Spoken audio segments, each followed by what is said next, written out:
ಕೇಂದ್ರ ಸರ್ಕಾರದ ಅನುಮೋದನೆ ದೊರೆತ ಕೂಡಲೇ ಕಾಮಗಾರಿಗಳನ್ನು ಪ್ರಾರಂಭಿಸಲಾಗುವುದು.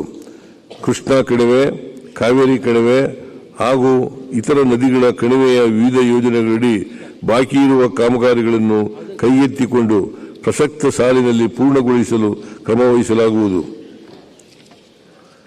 ಯೋಜನೆಯ ವಿವರಗಳನ್ನು ಅನುಬಂಧ 1ರಲ್ಲಿ ಲಗತ್ತಿಸಿದೆ. ಕೃಷ್ಣಾ ಕಣಿವೆಯ ಅನುಷ್ಠಾನ ಹಂತದಲ್ಲಿರುವ ಆಧುನೀಕರಣ ಹಾಗೂ ಏತ ನೀರಾವರಿ ಯೋಜನೆಗಳನ್ನು PMKSY ABP ಯೋಜನೆಯಡಿ ಕೇಂದ್ರ ಸರ್ಕಾರದ ಸಹಾಯಧನ ಪಡೆಯಲು ಸೂಕ್ತ ಪ್ರಸ್ತಾವನೆಗಳನ್ನು ಸಲ್ಲಿಸಲಾಗುವುದು. ಯೋಜನೆಯ ವಿವರಗಳನ್ನು ಅನುಬಂಧ 2ರಲ್ಲಿ ಲಗತ್ತಿಸಿದೆ. ಜಲಸಂಪನ್ಮೂಲ ಇಲಾಖೆಯಲ್ಲಿ ಕಾಮಗಾರಿಗಳ ಅಂದಾಜು ತಯಾರಿಕೆಯಲ್ಲಿ ಏಕರೂಪದ ತಾಂತ್ರಿಕ ಮಾನದಂಡಗಳನ್ನು ಜಾರಿಗೊಳಿಸಲಾಗುವುದು. ತುಂಗಭದ್ರಾ ಜಲಾಶಯದಲ್ಲಿ ತುಂಬಿರುವ ಹೂಳಿನಿಂದಾಗಿ ನೀರಿನ ಸಂಗ್ರಹಣೆಯಲ್ಲಿ ಆಗಿರುವ ಕೊರತೆಯನ್ನು ಸರಿದೂಗಿಸಲು ಕೊಪ್ಪಳ ಜಿಲ್ಲೆಯಲ್ಲಿ ನವಲಿ ಸಮತೋಲನ ಜಲಾಶಯ ನಿರ್ಮಾಣವೂ ಸೇರಿದಂತೆ ಪರ್ಯಾಯ ಮಾರ್ಗೋಪಾಯಗಳ ಬಗ್ಗೆ ಆಂಧ್ರಪ್ರದೇಶ ಮತ್ತು ತೆಲಂಗಾಣ ರಾಜ್ಯಗಳೊಂದಿಗೆ ಚರ್ಚಿಸಿ ಅಂತಿಮಗೊಳಿಸಲಾಗುವುದು. ರಾಜ್ಯದ ಪ್ರಮುಖ ಅಣೆಕಟ್ಟು ಗೇಟುಗಳ ಸದೃಢತೆಯನ್ನು ತಾಂತ್ರಿಕ ಪರಿಶೀಲನೆಗೊಳಪಡಿಸಿ ಅಗತ್ಯ ಕಂಡುಬಂದಲ್ಲಿ ಗೇಟುಗಳನ್ನು ದುಸ್ತರಿಗೊಳಿಸಲು ಮತ್ತು ಬದಲಿಸಲು ಆದ್ಯತೆಯ ಮೇಲೆ ಕ್ರಮ ವಹಿಸಲಾಗುವುದು. ಸಣ್ಣ ನೀರಾವರಿ ಎತ್ತಿನ ಹೊಳೆಯ ಯೋಜನೆಯಿಂದ ತುಮಕೂರು ಜಿಲ್ಲೆಯ ಮಧುಗಿರಿ ತಾಲೂಕಿನ 45 ಕೆರೆಗಳನ್ನು ಹಾಗೂ ಕೊರಟಗೆರೆ ತಾಲೂಕಿನ 62 ಕೆರೆಗಳನ್ನು ತುಂಬಿಸಿ ಅಂತರ್ಜಲ ಹೆಚ್ಚಿಸುವ ಯೋಜನೆಯನ್ನು 553 ಕೋಟಿ ರು ಮೊತ್ತದಲ್ಲಿ ಅನುಷ್ಠಾನಗೊಳಿಸಲು ಕ್ರಮ ವಹಿಸಲಾಗುವುದು.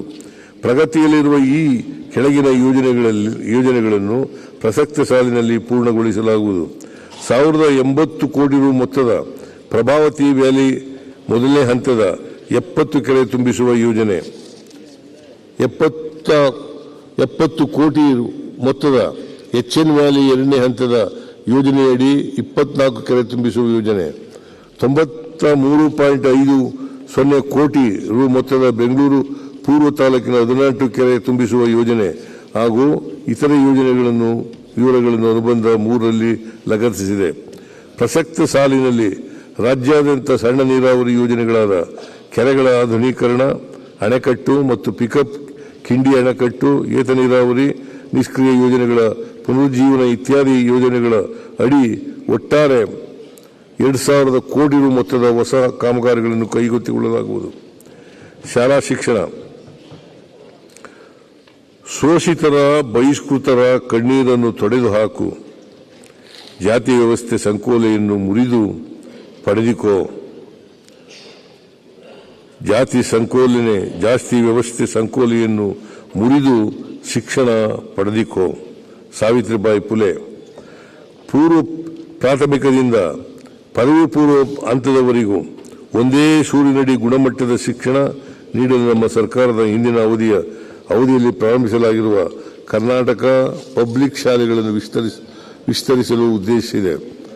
ಏಷಿಯನ್ ಡೆವಲಪ್ಮೆಂಟ್ ಬ್ಯಾಂಕ್ ನೆರವಿನೊಂದಿಗೆ 2,500 ಕೋಟಿ ರು ವೆಚ್ಚದಲ್ಲಿ 500 ಹೊಸ ಕರ್ನಾಟಕ ಪಬ್ಲಿಕ್ ಶಾಲೆಗಳನ್ನು ಪ್ರಾರಂಭಿಸಲಾಗುವುದು.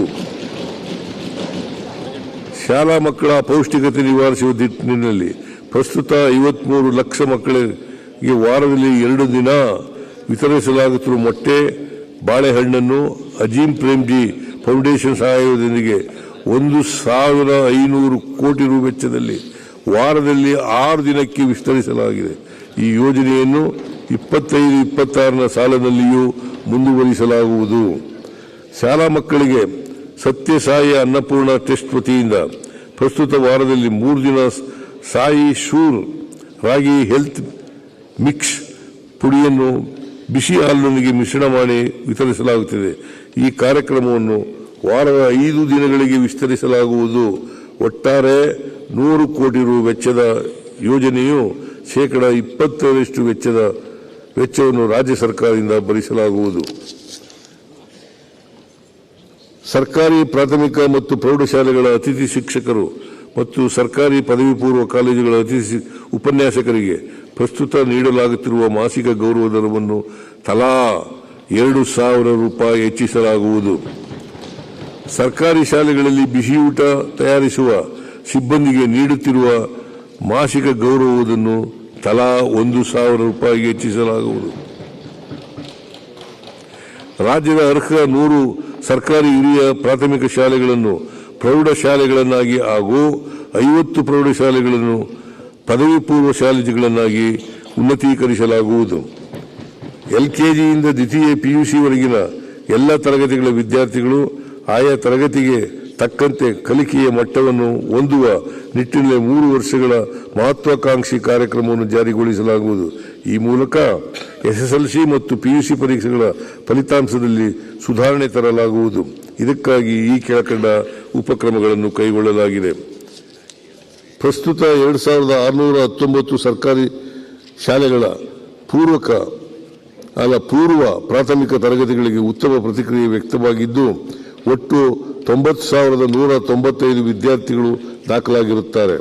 ಈ ಯೋಜನೆಯನ್ನು 70 ಕೋಟಿ ರು ವೆಚ್ಚದಲ್ಲಿ ಒಟ್ಟಾರೆ 5,000 ಶಾಲೆಗಳಿಗೆ ವಿಸ್ತರಿಸಲಾಗುವುದು.